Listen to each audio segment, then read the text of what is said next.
अकोला अल्पवयीनवर अत्याचार करून तौहीद खान देशभर पळाला. पोलिसांनी थरारक पाठलाग करून पकडला.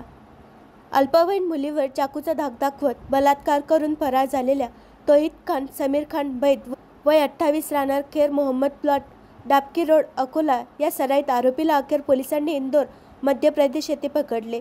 स्थानिक गुन्हे शाखेच्या पथकाने तब्बल 4 दिवस 12 राज्यात 5000 किलोमीटर थरारक पाठलाग करत आरोपीला बेड्या ठोकल्या.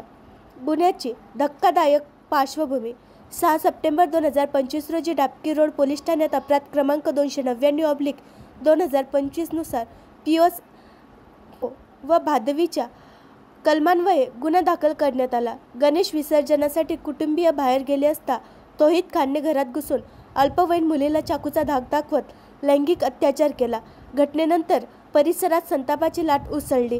विविध घटनांनी मोर्चे काढले तर समाज माध्यमांवर आरोपीस कठोर शिक्षा व्हावी अशी जोरदार मागणी झाली.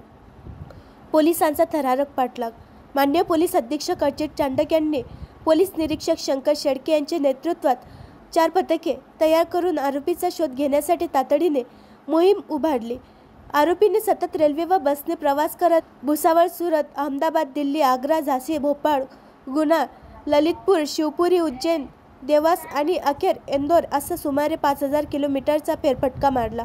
पोलिसांनी 250हून अधिक CCTV फुटेज तपासले. 12 ट्रेन तपासल्या. सापळे रचले तरी आरोपी चकवत राहिला. शेवटी तांत्रिक विश्लेषणातून आरोपी इंदोर बायपास परिसरात असल्याची खात्री मिळताच सहाय्यक पोलीस निरीक्षक गोपाळ ढोले यांच्या पथकाने वेषांतर करून सापळा रचला आणि मोठ्या शिताफीने त्याला अटक केली.